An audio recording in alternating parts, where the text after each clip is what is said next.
Kilburn Grange School. Haven't had much opportunity to be in the school and walk around the school because of lockdown, but this is an opportunity for everyone to meet Rob. Rob came through quite a competitive process, I've got to say. We're delighted with the strength of field and application, and thank you to the local advisory board members, the staff, the parents, and also some of the children, I think, Rob, you met as part of that process, who were able to grill you and put their own questions to you, which was very exciting, and we got their feedback. But Rob by far was the preferred candidate. Rob has got a really strong background in education, which we're delighted, and was also met we thought really encapsulated the vision and the ethos we're looking to take forward as a school. So really excited to be able to hand over to Rob for 5 minutes or so, and then we'll, as I say, encourage you to put your questions and answers to Rob so that we can have an interactive session going on. But welcome, Rob, to Kilburn Grange School. Thank you very much, Mark. It's lovely to, virtually meet everybody. It would be nice to be able to do this in person, but I'm sure we'll be able to hold some events in the new academic year, I'm hoping. So my name's Rob Farrell, as Mark's already said. I've worked in education all of my working life. It's my passion. It's something I've had quite a varied and interesting career. I started out working with children with special educational needs. That was before I did my PGCE, which was in primary education. I actually worked in a secondary school, and it gave me a real insight into the challenges that some children face in schools, and some of the things that work well in terms of helping them access the curriculum and go on to enjoy, success in their education. I then did my PGC in primary education, schools in Hammersmith, in central London, for my teaching practices, and then started as a primary school teacher teaching year 4. I was also head of PE. Sport is one of my great passions, and also head of IT for the school. And again, one of my other great passions is technology. I really enjoy looking at how we can bring technology into schools to improve the educational offering. I then went back to the school where I was working in the SEN department as my first experience, and became head of computing, and that was a secondary school. Worked there for a number of years. And again, it gave me an insight into a slightly different aspect of education, secondary curriculum. Secondary school, obviously quite different. And again, a great experience, one I really enjoyed. And I think one that now I've really used in terms of, when I've gone back to primary education, I've gone back to working in that sector. And it's given me, I think, a good insight into the kind of work that the children do, some of the challenges that they face, the skills that they need, the attributes that, primary schools can work towards that will help those children when they move on.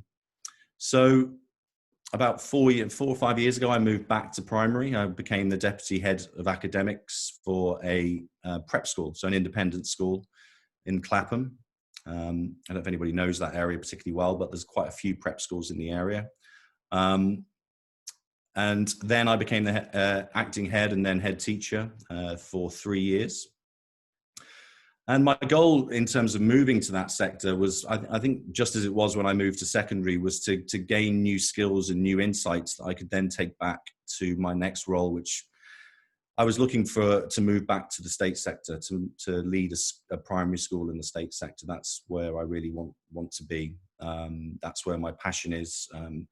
And the reason really is I think it's that satisfaction of what you do. I love the idea of helping children achieve their goals, helping put them on the path to a bright future really. And that's why I'm really looking forward to joining Kilburn Grange. I think there's a great opportunity to move the school forward. I think there's been a huge amount of good work that's already taken place there. Mark's already mentioned Mrs. Malik, who I've spoken to, and I've already met with the SMT. And I think it's a really exciting opportunity, particularly with the new year 5 starting in September. Whenever I've taught upper key stage 2, year 4, 5, year 6, and I think I can add some value there in terms of really helping to get that underway, get that started. Talking about, there's so many things involved at the end of primary school in terms of preparing the children.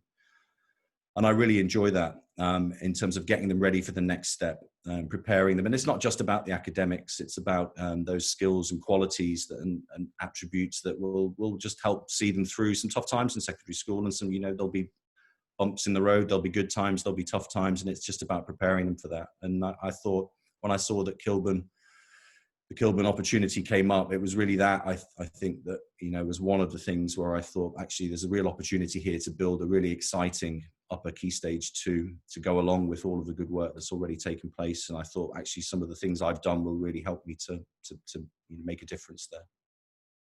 So that's a little bit about me. Brilliant, Rob. Thank you very much. Well, hopefully we've got a few questions coming in, and encourage people to type more questions. Even staff members, if you want to. Let's see, there's a few staff members online as well. If there's something you'd like to put to Mr. Farrell as well, I'm sure we can cover it. And actually, the first one that's come in, Rob, that I'd like to take for you is actually around, you've worked in a relatively small schools in terms of the last prep school you're in as well. And obviously Kilburn will be a one-form entry school going forward. Just wanted to give an idea of where your focus of interest is across the age groups. Will you be teaching? What's your aspiration around that as working in a one-form entry school? Obviously understanding that you don't know all the ins and outs of the school, but where's your interest in terms of curriculum, in terms of teaching? Well, I mean, one of the things I really enjoyed in my last headship was going to see all of the children every day, going to classrooms, seeing the children at work, not observing lessons, but just popping in, seeing how they're getting on, chatting to them, celebrating their work. But also I did teach, I taught, and I think that's quite important in terms of, well, my previous experience is mostly in Key Stage 2. That's where I've taught before. And I still enjoy going into the classroom and working with the children, because that's how you really get to know the children. And one of the things that I'll be doing when I join Kilburn full time in September is with our year fives, particularly thinking about them. They've got 2 more years in the school, getting to know the local secondary schools, and really listening to parents and what their aspirations are for their children, what type of schools they're looking for. That will take up a good deal of my time.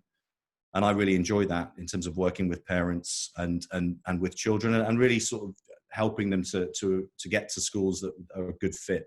So in terms of my curriculum interest, well, I love sport, and I still love teaching PE. So I used to coach PE at my previous school while I was head, not full time, but so I coached teams, and also computing is one of my great passions. And I'm also, again, mathematics I really enjoy. They're the kind of things I really enjoy, but it's the whole curriculum for me, really. I think with a school, we talk about broad curriculums, but when you've got a broad curriculum, which is something that I think every school has a goal of working towards, I think every aspect of that curriculum has to be excellent, regardless of the subject. No subject really should be seen as more important than others. And my time will be on making sure, working with subject coordinators, making sure that our offering in every curriculum subject is as good as it can be. I think that's really important, because the children have so many gifts and talents, and when we give them all of these opportunities in an exciting broad curriculum, then they'll find the things they love. And so that's what I really enjoy working on. It's the curriculum. It's the broad offering, working with teachers to just, as I say, look at opportunities to develop and improve. Thanks, Rob. You talked a lot about your partnership with parents. So could you talk about how you look at building the community with the school? Because the school is in a very central location to many houses, lots of families from the central community come. So what kind of things would you be looking to do to enhance the relationships with families with the school? Well, again, when I joined my previous school, I think one of the things that was lacking was that community engagement. And it's one of the things I felt really needed to be improved and worked upon. So I spent a good deal of time going out into the community, meeting with community groups, meeting with local religious leaders, and just finding out from the local community about what are the current issues within the community, what are some of the problems people face. And again, there are ways the school can impact upon that, and involving the children in some of the local charities, for example, is one of the things I did in my previous school, and starting to teach them about, again, when I joined the school, one of the things was that all of the charity work was involved global charities, which is an important element of teaching the children about issues around the world. But I felt that we needed to do more in terms of just letting them know that there are problems within our community, and problems that perhaps we can help with in a small way. So I'm looking forward to getting out and finding out more about the community, really. And I think a big part of that, again, will be listening to parents. You know, they're in the community. They know it's their concerns, and that will perhaps highlight some of the things for me where I can take that forward and begin to work with elements of the local community. I think it's important. A school is a school should be a community should feel proud of a school. You know, it should be a source of pride for a local community. It should be a very visible part of a community. And certainly, I think the head teacher plays a very big part in that, and that's what I'll be looking to do. Great, thanks. And just to follow on from that, we've had a question really around, I suppose, raising children's aspiration of where they're going to go on to in terms of secondary, but beyond that into further and higher education. And what kind of thoughts do you have around actually how we can link with universities, or give children just a broad sense of the opportunity that is out there when they're thinking about, even at an early age, of what their career might look like? Well, I think a lot of the universities and a lot of the higher education institutions, they offer a great deal in terms of what schools can access. Often there are lots of visits and talks and exciting exhibitions that children can attend. So I think schools should take advantage of that. And I also think that it's always good to get speakers in from lots of different careers, people who do lots of different jobs. You know, I think it's important, particularly in a primary school, just to begin that process of opening up new ideas within the children of what they can go on and do. And I think a really important thing for me, and one of the main reasons I do what I do is that message to each child that you know you have the capacity to go on and achieve great things, and regardless of your background, regardless of you know, that there should be no limitations put on any child. And I think that message is a really key one for schools in terms of, you know, you can go on and do whatever it is you want to do. But the school really then is the starting process of helping them to find out, perhaps, you know, what are some of the options that are out there? What are some things I'm excited about? And I think a broad, enriched curriculum is a really important part of that. Because if you give children access to exciting music, drama, sports, arts, the broad curriculum of subjects, they will find things that they love and things that interest them and excite them. And that's then how you can begin to talk to them about, you know, well, here are some of the exciting opportunities that are out there. And there's nothing, you know, there should be nothing stopping you, you know, looking at those things. And so I think that's really important, and an important part of, again, another important part of headship. There's lots, of course, of important parts of headship, and that's one of them. Thank you, Rob. Now, I know as a parent, it's that time of year where we're all starting to want to find out who our children's teachers will be next year. So I'm going to answer this one for you. Okay. Parent wants to know who's going to be teaching in year 5 next year. And that's not something you know yet. And Mrs. Malik will be sharing that with the parents in due course. But the question really is around, have all of the teachers been recruited for next year? And I know that you have been working on the staffing structure with Mrs. Malik and the senior leaders of the school. So I don't know whether you just want to share that about the staffing for next year. Well, I know that the SMT have done a great deal of work on that, and I've spoken to the SMT about the staffing structure for next year. And it really is about putting the right people in the right places and supporting those teachers. And I'll certainly be working. I would think a lot of my focus will be on that Key Stage 2, really, and that new introduction of year 5 and supporting that the new year 5 teacher. Mm-hmm. Because that's where my experience lies. And I think a head teacher plays a, you know, again, it's about that involvement. It's about going into to work with that teacher and support them in you know, I've had experience of working up a Key Stage 2. And we've got a brilliant opportunity when you start fresh. You know, you're not working with something that's already been in place for 10 years. And I think that there's been an awful lot of work done on the staffing in the school. We had a long meeting around that a few days ago. And I think there's a really experienced team in place now. I think they've got excellent staffing at Kilburn Grange. I'm delighted to be working with the senior leadership team. I'm already really impressed with the work that they've put in at the school. Feel very lucky, really. So I think there's a strong structure in place, teachers that know the school, teachers that really know the children, teachers that really know the area. And for me, I think that's going to be a real strength for the school next year. I think to add to that, Rob, is that for parents to know that the school is fully staffed for September and has been for a while now. Mrs. Malik and the senior leaders have recruited early, and they're very excited about any new additions to staffing that are joining the school from September, building on the strengths that the school already have. Thank you. The next one, questions come actually around the breadth of the curriculum you were talking about. And of course, one of the areas, though we have a lot of families bring languages to it as part of their native tongue, we've also be interested to know about what languages you're planning to introduce or what you would like to see in the curriculum, and how language development plays a role in the curriculum for you. Well, again, I'd like to kind of get in and talk to teachers and find out what they feel are the languages that best fit. Certainly in my previous school, we offered Spanish as our modern foreign language.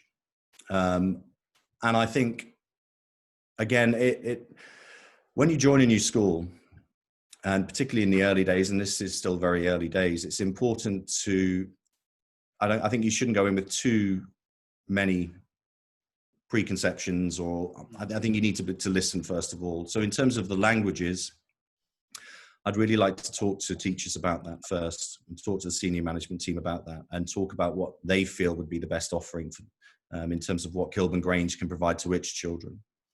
But again, I see that as part of that broad and rich curriculum offering that we are looking to provide. And again, in my previous school, as I said, we offered Spanish. But it wasn't just about having it as a taught lesson each week. It was about embedding that then within our school week and within our school year. So we would have enrichment days around Spanish festivals. We would have days where we would have different Spanish foods, for example. We would have labels around the school in terms of the different languages. And so I feel, again, it's about not just providing a language, it's embedding that within the school and making it an important part of the curriculum. And then, of course, supporting the delivery of that and giving the children perhaps opportunities to go out and experience the language. There may be opportunities within the local community. Parents, again, may be a rich resource in terms of parents who speak languages. So I don't have a preset idea on what that language will be. I haven't had that discussion with the senior management team. So I wouldn't like to just give a simple answer of this is my... But it plays a key role to the curriculum you're planning to offer, I think. Absolutely. That you've been able to do. Just before I hand over to Laura for the next question, I do encourage people to carry on using the Q&A tab at the bottom. We've got about 5 more minutes we'll carry on going with, and we've just got a couple more questions coming in, so that's great. But if you click on Q&A and just write your questions, then Laura and I can see them and put them over to Rob. So I encourage you to carry on looking at that. Laura, over to you. Hi Rob, you've talked a lot about curriculum already, but this question's really about how do you ensure it stretches the most able pupils within the school? What strategies do you have, not necessarily always curriculum related, that will ensure that the most able pupils are stretched and challenged? Well, I always think that there's in any lesson there should be support for pupils who need access to the lesson materials, and there should be stretch. There should be challenge for the children who need to be pushed further. And certainly, again, in my previous experience, that kind of access to higher level challenge within the lesson was a very important part of my role and the role of the senior management team. And again, it's about supporting teachers to look at different strategies that you can use with the children. Certainly in my experience, when I was at school, for example, if you were good at maths, I'm not saying I was, but if for example, you got a concept and you answered 20 questions, if you finished 10 minutes early, the teacher might just give you 10 more questions or 20 more questions. And actually there was no, you weren't pushing us, you weren't being pushed, you weren't being challenged, and you weren't learning. So some of the strategies we've used before is a challenge table in the classroom where the children can go when they finish the main task, and if the teacher's happy for them to then go on and access, for example, challenge cards, problem-solving cards, problem-solving activities, sometimes physical activities. And there's lots of interesting ways that you can then push the children and give them challenge. And it really should be I always think with that, it's something that you embed it within the school, that every child looks to achieve as much as they can within the lesson, and really celebrating, again, all of their achievements within the lesson, but then kind of that push to just try to go for a little bit more every time. And again, you embed that within all lessons across all of the curriculum. It's not just about maths and English, very important, of course, maths and English, but it's about, again, challenge across the curriculum. Access for those children of high ability, again, not just repeating the same tasks, but an activity which they'll enjoy and which will push them a little bit more, where they may apply the concepts they've learned in the lesson in a slightly different way, getting them to think slightly differently. So I think that's where the mastery comes in. And again, it's working with teachers to look at I think there's a lot of training involved here as well, if I'm honest, in the sense of giving teachers these ideas. And again, I've certainly got ideas. I've seen these things in action in my previous school, and I've seen what worked in that school. But again, I'd like to get into Kilburn, talk to teachers and see, well, what do you think about these ideas? Where do you think this will fit? And again, and just embedding that within every lesson, then it just becomes a natural part of the school day. Great, thank you very much. Just moving on to where we are at the moment, Rob, and moving minds from the unprecedented times we are around the lockdown due to the COVID-19 virus. Obviously, we've had year 4 timetables cancelled, year 1 SATs, phonics tests has been cancelled for this year, and the year 2 SATs as well. They're due all to come back next year, where we are due to obviously be assessed next year as a school, and then the year after we'll have our first Key Stage 2 year 6 SATs tests. I suppose the question is what thoughts you've had, and you've been reading the news about catch-up funding. The curriculum's going to look very different in September because obviously a number of children haven't accessed it since March. Just wonder about your thinking of it, what COVID catch-up looks like to you, and actually how you can access some of the opportunities that have been offered by the government as well in the generous funding they're giving out as well. I think the situation is obviously still quite fluid, really. We still aren't, there seems to be some changing messaging every few weeks in terms of what's going to happen. It seems to be now that the hope is that we'll all be returning in September, all classes will be back. I think one of the important things really is really, for me, the key thing is around well-being, the well-being of the children. It would be, I think, a mistake when clearly when the children come back, we need to see where they are in terms of the curriculum and prioritize the core curriculum in terms of subject content. It would obviously you wouldn't expect to teach children a concept where they've missed the previous work that would allow them to access that. So again, I think the school will be doing a lot of work in terms of planning as a teaching staff, as a senior management team, in terms of where are the children, where do we need to get them to, what opportunities does the government funding provide, and I think it's also about, with the children, helping them to understand that, clearly the situation, the children have missed time of school, but although that has, perhaps created its own difficulties, when they come back, school's going to be fun. School's going to be enjoyable. We're going to have there will be a gradual catch up in terms of the work that the children have missed that we need to catch up. It's not going to be a high pressure, forcing lots of work on the children, trying to, get them jump through hoops really quickly.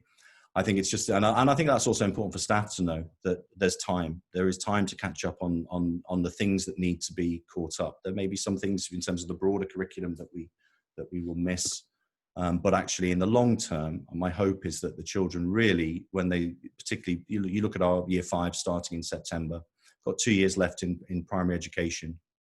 And that's a long time, and I'm confident that we can put a plan in place for them, whereby the work that we feel is important, that they need time, that they need that input with, that we will put a plan in place for them that is a manageable one, that doesn't put too much pressure on them. And again, I think one of my roles will be to communicate that to parents. This is what we're doing, and to regularly update them on that so that they feel confident in what the school is doing, because that will be a huge part of, again, of my role next year is mapping out how the next year will look. And if there are government funding opportunities, certainly we'll look to take advantage of those, and whether that it allows us to bring in some extra staffing in terms of tuition after school, before school, during the school day, I'm not sure. I think, again, Rob, I'd like to see the real kind of clarity on that. But certainly if there's extra funding, it would be always go towards that. It's going to be child-centered, and it's going to be extra resources for those children to help them catch up. But again, I think the message to parent, I'm a parent myself. My son's going off to secondary school in September, and my hope is that there will be outside of the school as well, the government and exam boards and secondary schools will understand that this is going to have had an impact on children. But I'm very confident that we can put a very manageable plan in place for September moving forward that isn't going to put too much pressure on teachers and that isn't going to put pressure on children. Rob. As you know, there's a huge proportion of parents and families that attend Kilburn that have English as their second language, their home language. One of the parents has asked that sometimes they're helping their child with their homework at home because of the language barrier. Is there anything that can be done to support them to provide that help at home? Maybe work through workshops is a suggestion. Well, certainly, I think workshops is a very good idea. I think perhaps whether there are opportunities to look at support within the parent body itself, perhaps people who are happy to work with the school and work with other parents, where a language is shared across parts of the school community. I think it's something that I need to look into and look at how we can support those parents, whether, again, we can look at an outside offering in terms of people who can support our parents. Certainly, we've used workshops in schools I've been in before. And I think they can have a big impact on that. I also think with homework, in terms of parental support for homework, I think the school needs to be aware of its different parental needs. And I think homework, again, needs to be planned effectively so that children can really access, particularly our older children, can access homework that supports their learning within the school, but doesn't put too many demands on our parents, because I think we just have to be realistic in terms of what parents can do. So I think there will be opportunities, particularly for things like workshops. And again, I'd like to get to know the parents and find out, again, within the different communities within our parent body, whether there's possible support initially within those communities, and whether we can perhaps even train up some of our parents who feel more confident in terms of supporting others, whether there's support that we can specifically give to different parents. I think that there will be opportunities. But for me, I think that partnership with parents is key, and I want all parents to feel involved in their children's education. And if there's a barrier to that, if there's a language barrier to that, for example, then I need to find a way of helping bridge that. For them to be able to cross that barrier, for us to support them, so that they feel a valued part of their children's education. Because no parent should feel, every parent should feel that they are a part of their child's education. And again, I feel that's going to be a very important part of my role, is how can I help all of our parents feel a part of that and help their children at home in lots of different ways, homework as being one. Thank you very much. We're just going slightly over time, but we have one more question, Rob, if we can indulge, Sure. just to make so that we can go through the questions before we finish, if that's okay. And the last one's just really linked to what you were saying, actually. You were saying about, obviously, people don't miss out because of the language barrier. We've had a question about the more able children. We've just got one question about catch-up, really, where children are falling behind or the parents fear they are falling behind. How do you feel you can support them in terms of actually just ensuring that they carry on getting strong quality provision and they are carry on moving forward in their own learning?